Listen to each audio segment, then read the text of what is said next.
Hello everyone, welcome back to my channel. So I went on vacation, and by vacation I went to a hotel in Vegas, and I didn't gamble, I didn't go to the strip, I stayed because not my scene.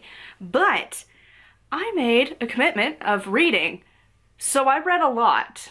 I actually have one more, but I'm still reading it. I'm on the last section.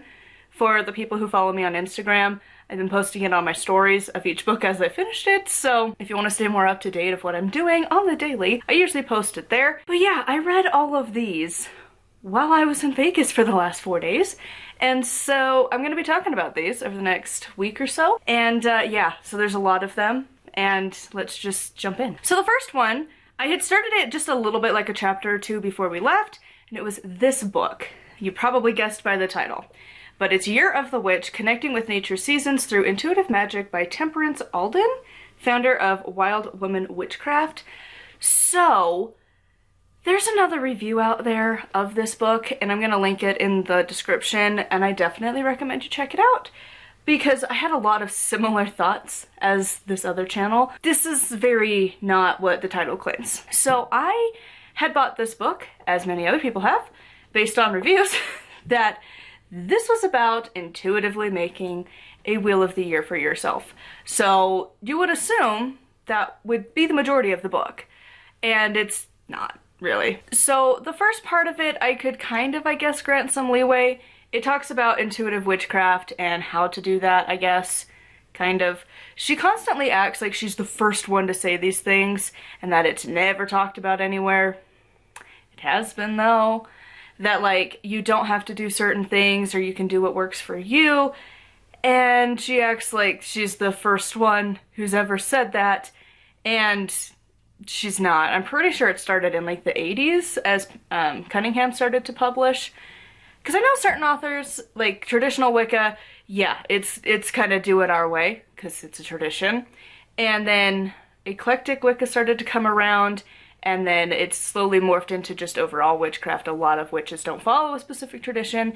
You just do what works for you, just intuitively what's working. So that kind of got a little old. It's sort of a lot of her experience, which usually doesn't bother me too much, but it felt like I wasn't getting any information, really. And nothing was, like, brand new or, like, really stood out, except progressively, it got bad. It got really bad. Very early. I can't remember if it was this chapter or in chapter 2 where we have cycles, seasons, death, and rebirth, but somewhere in I think it was actually chapter 2, she starts to promote some very sketchy ideas. She tells women that birth control is bad and that you should not take any medications, especially the pill, and I would probably assume any other contraceptive, because it inhibits your magic. Toxic. Instant red flag. Instantly I do not trust the author whenever they promote this. I was young and gullible once. I got sucked into it. It nearly killed me. There's a reason people take medications. Sometimes you just don't want to get pregnant. That's fine. That's totally fine. That's a valid reason. Not everyone is ready or wanting to have children. That's totally fine. And if you don't want to do the pill or the shot or the arm implant or the IUDs, like, that's fine. That's your choice. But, like, don't judge women who choose to and tell them that their magic isn't as good. And, like, it really excludes a lot of women, like myself, who need medications like that because our menstrual cycles are a disaster. I don't love the author telling you that your magic isn't as good if you're on a medication. Specifically, again, she's talking about birth control, but really, what about any of the other ones? What if you are trans and you're using hormones? Does that inhibit your magic as you're doing, like, gender-affirming medications? What about, like, heart medications and cholesterol medications and insulin? You know, like, where's the line? Because again, birth control is not always just to prevent pregnancy. It treats a lot of other things. And even if it didn't, if it's just to control your menstrual cycle and your ability to have a child, why is that inhibiting your magic? Just red flags. Then a little later, there was some things that I was like, I feel like I need to fact check. And then I was like, well, I don't know. I'm like trying to Google it quickly. I was like, maybe, maybe not, I don't know. And then denial of climate change being human caused.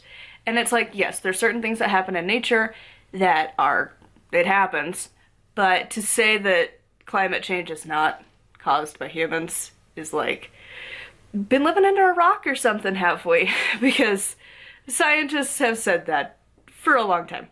That, I mean, we're working to reduce it, and a lot of countries are trying to do things to help, but like, yeah, she's got a lot of vibes of climate denial with some of her sentences.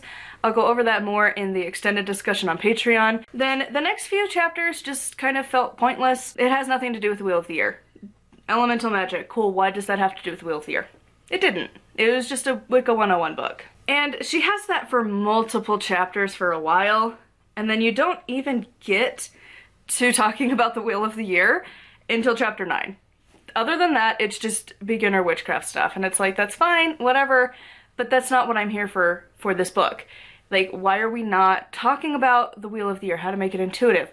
The point of the book, the way it's marketed, the way the description is, the cover of the book is talking about it, and it's not. It's just another beginner book, which I thought was just me being judgmental, but looking at other reviews, other people have said the same thing. It was marketed poorly, the title and everything. It should have been different. It should have been marketed as another witchcraft book for beginners, not for trying to make the Wheel of the Year your own. And then the chapters for the Wheel of the Year are really generic information, nothing new at all, really. And then the non-traditional years, like, whatever. Like, yes, you can use other days in the year to incorporate into your Wheel of the Year. Maybe that would be a decent chapter on its own, but like at this point you're more than halfway through the book and we're just now getting to that. And then the last chapter is making your own Wheel of the Year, which sounded like what the entire book was going to be about. So once we do get to the Wheel of the Year, like there was a couple sections that was like, well, I guess that's kind of interesting. Again, I'm working more with the Norse deities, so like I'm always trying to like glean information of whatever I'm currently focused on in my craft whenever reading. And so like it was interesting to include Frigg for Bridget at Imbolc. That was kind of different, but she's kind of like trying to push Frigg into the same box that Bridget lives in. They're not exactly the same. And then there's other stuff. It's really common, but also has been debunked multiple times. Odin is not Santa Claus. The connections are not there. If you want to have a video on that, Jackson Crawford covers it wonderfully, and he's the one who's historically proving stuff. Yes, his horse has 8 legs, and there are 8 reindeer, but that's not enough. It's not the same connection at all. Just happened to be that way. And like, once you start to look into mythology for the Norse, like Odin, while being the Allfather, he's not exactly a Santa Claus figure. Like, he's kind of an asshole a lot of times. Like, he's got his reasons and he's got his ways, but like, he's kind of not the gift-giving and joy kind of deity. He's kind of snarky. He's a war god. He constantly lies about who he is. And like, the horse is Loki's kid. So like, there's a lot going on there that, again, Jackson Crawford covers really well. And it does bring to question, if you're going to promote that, what other myths are you not really looking into? And it's fine if you want to have that in your craft, but like, remember that it's not historically accurate. If you want to have Santa Claus be Odin, that's fine. But like, maybe don't tell people that is it is, instead of, I personally like to do it this way, because it's not supported. And yeah, again, Jackson Crawford covers it better. And there's plenty of other deities that would be better at that, honestly. Like Thor would be far more likely to be a Santa Claus figure. So overall, I didn't hate this book, but it was very misleading. And I don't know if that's the author's problem, the publishing problem, editing, somewhere along the lines, a few people probably dropped the ball. It needed to be rebranded differently. This is another beginner book. There's a bigger emphasis-ish, I guess, kind of, on the Wheel of the Year, kind of, but not really. And again, there's just certain things that, you know, I don't love authors who tell you that medication is going to inhibit your magic. That's a big red flag. Climate change denial, another big red flag, especially in the pagan community, where we're kind of all about taking care of the earth. So like, why are we being the exact opposite, you know? And then she also promotes that like blood magic is the most sacred and the most magical of magics to be done. Which, again, I've talked about this before. It's not. And it brings in a lot of questions that, like, I don't think these authors really have experienced. Again, a go-to example of mine now, blood transfusions. How does that work? Does it inhibit your magic? Do you get the other person's magic? How's that gonna work out? You know? There's a lot of better ways. But overall, if you're looking for a beginner book, this isn't terrible.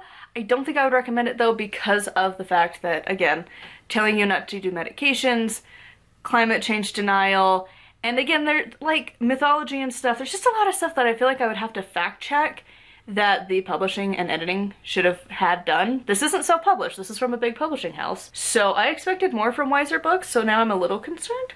It's not the worst book I've read, I just don't know that I would recommend it. So anyways, again, I will have an extended discussion going over some specifics from this book on my Patreon. I think I'm gonna be having a lot of those for a minute. I went for a long time without a lot because I didn't have that many notes, and if I don't have a lot of notes, I don't bother.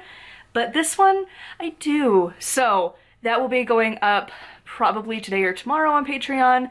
That is for my second tier folks over there, so do make sure to check that out.